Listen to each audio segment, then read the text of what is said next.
રાધે રાધે. જય સીતારામ.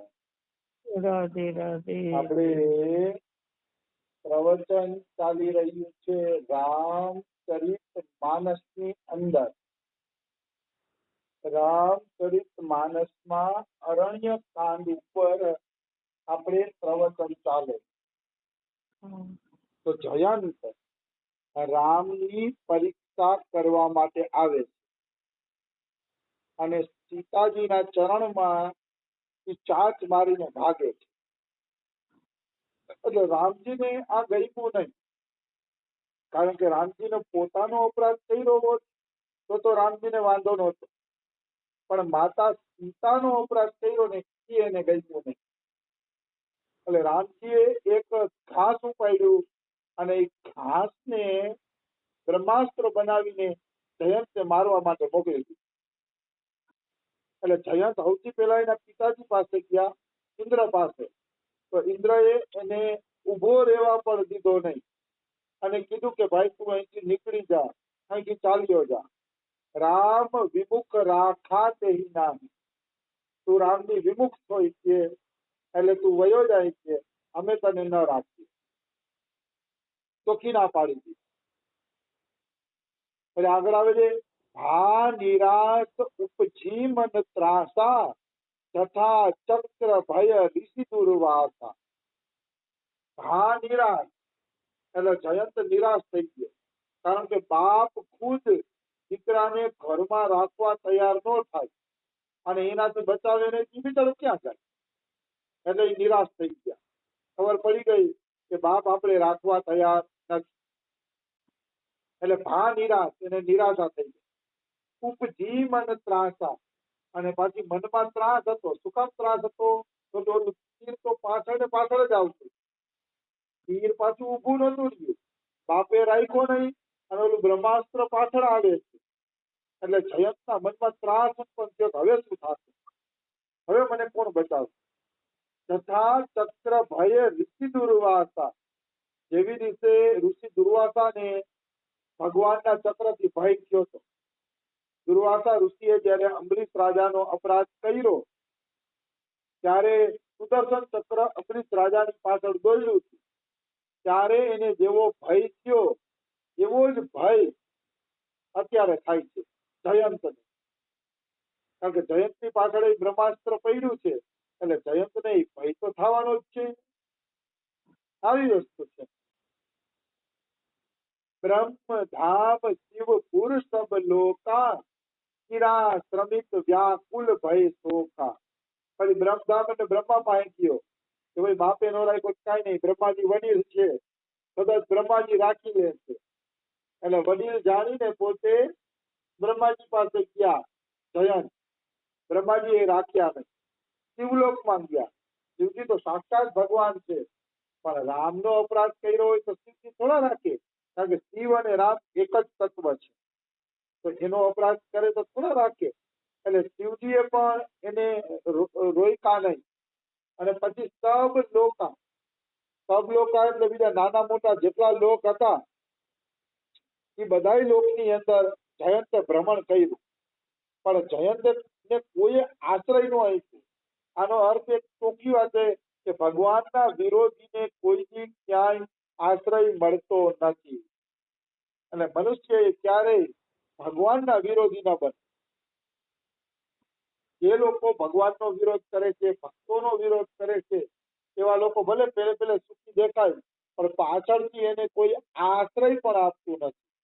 બધા એને છોડીને વયા જાય છે નિશ્ચિત. એમાં કોઈ પણ પ્રકારની શંકા નથી. ચિરા શ્રમિત વ્યાકુલ ભય શોકા. બિચારો શ્રમિત થઈ ગયો એટલે થાકી ગયો જયંત ફરીને. એટલે ચિરા શ્રમિત અને વ્યાકુળ એ હતો, ભય પણ હતું ને દુઃખ પણ હતું. પેલા શોક, દુઃખ, ભય, વ્યાકુળતા બધું જયંતને અત્યારે મળતું હતું. શું કામ? તો કે સીતા માતાનો અપરાધ કર્યો હતો. ભગવાનનો અપરાધ કરીને કોઈ સુખી થઈ શકે નહીં. ભગવાનનો અપરાધ કરીને કોઈ ભયમાંથી મુક્ત થઈ શકે નહીં. કે ભગવાનનો અપરાધ કરે છે, ભગવાનને માનતા નથી, એને સંસારમાં કેવલ ઠાકોરો જ મળશે. ભગવાનને માન, પછી ભલે તમે ભજનો ચાલતું કરો, એનો કોઈ ઓલું વાંધો નથી, પણ ભગવાનમાં શ્રદ્ધા રાખો તો ભગવાન તમારું સારું કરશે. આવી વસ્તુ છે. કાહુ બેઠન કહાન ઓહી, રાખી કો સકઈ રામ કર દ્રોહી. કોઈએ જયંતને બેસવાનું પણ ન કીધું, રાખવાનું તો દૂર, બેસવાનું. કાહુ બેઠન કહાન ઓહી, કોઈ એમ ન કીધું કે જયંત તું દુઃખી થાશ ને, તારી પાછળ બાણ પડ્યું છે ને બ્રહ્માસ્ત્ર, તો લે થોડીક વાર બેસી જા, લે હું તને શરબત પાઈ દઉં, શરબત પીને પછી તું જાજે. કોઈએ એમ બેહવાનું ન કીધું. કારણ કે રામનો જે દ્રોહ કરીને આવ્યા છે એને ભલા કોણ બેહવાનું છે? કોઈ એને બેહવાનું પણ કહેતું નથી. રાખી કો સકઈ રામ કર દ્રોહી, જેને રામનો દ્રોહ કર્યો હોય એને કોણ બેહવાનું કે? કોઈ એને બેહવાનું પણ કહેતું નથી. માતુ મૃત્યુ પિતુ સમન સમાના, સુદા હોય વિષ સુનુ હરિજાના. હરિજાના એટલે ગરુડજી. હરિ એટલે વિષ્ણુ ભગવાન અને જાન એટલે એનું વિમાન થાય.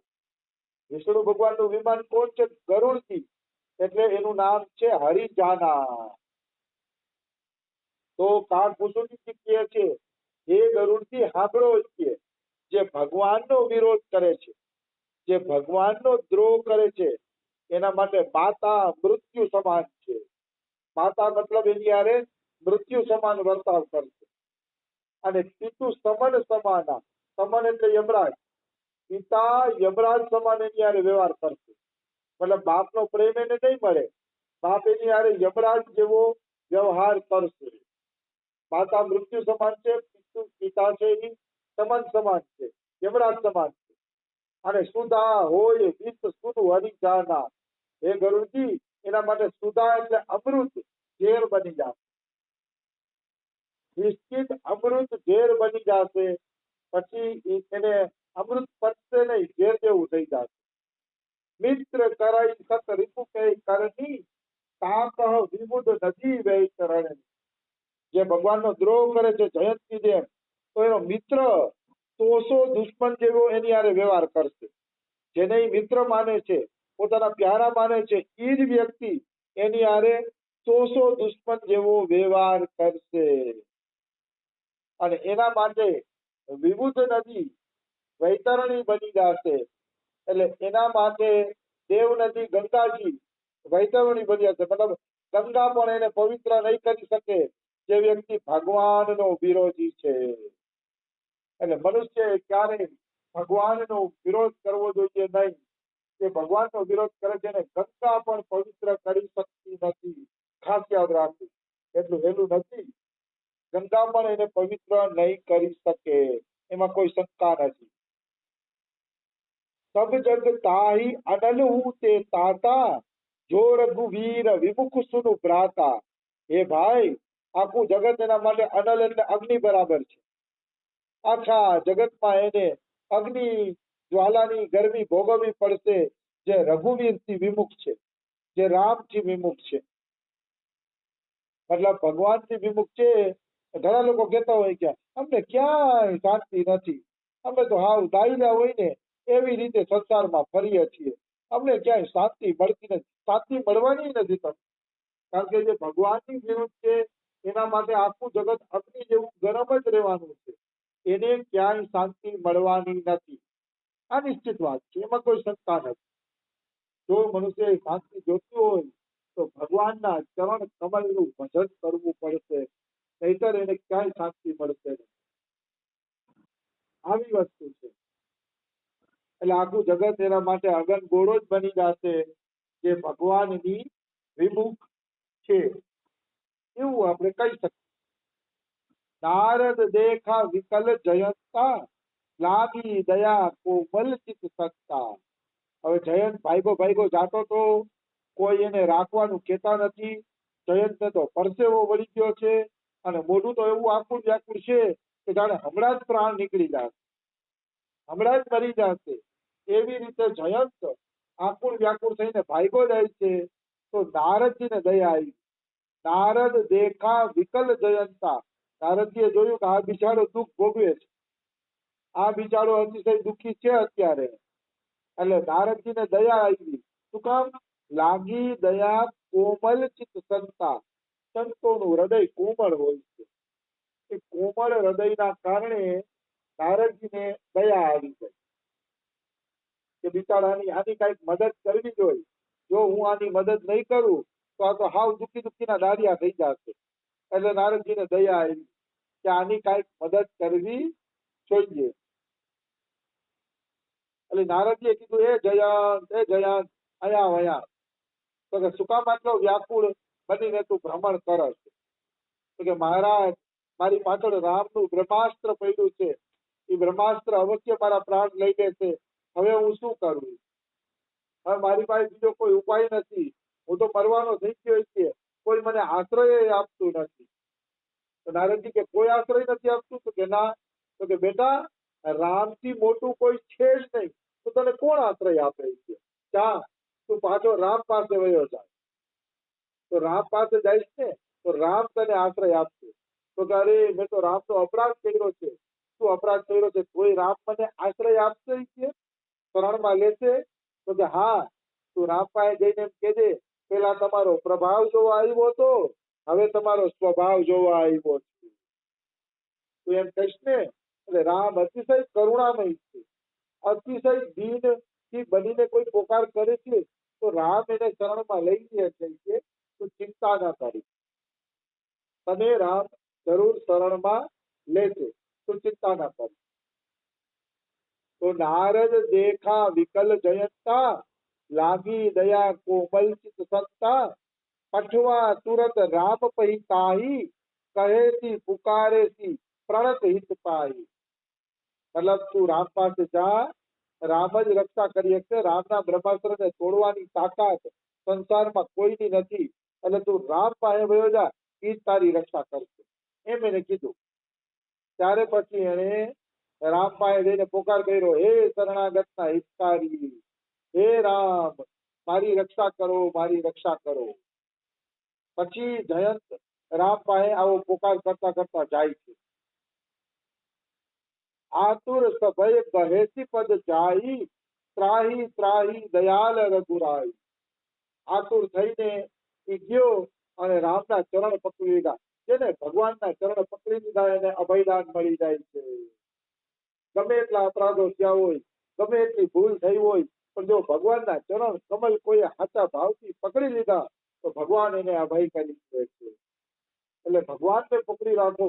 ભગવાન સિવાય કોઈના ચરણ પકડવાની જરૂર નથી. હા, પ્રણામ બધાને કરો, વંદન બધાને કરો, વડીલોનો આદર કરો, પણ સાચા ચરણ તો ભગવાનના જ પકડો. કારણ કે ભગવાનના ચરણ પકડે છે એને પછી કોઈ બી વાંધો આવતો નથી. એ નિશ્ચિત વાત છે, એમાં કોઈને કોઈ શંકા નથી.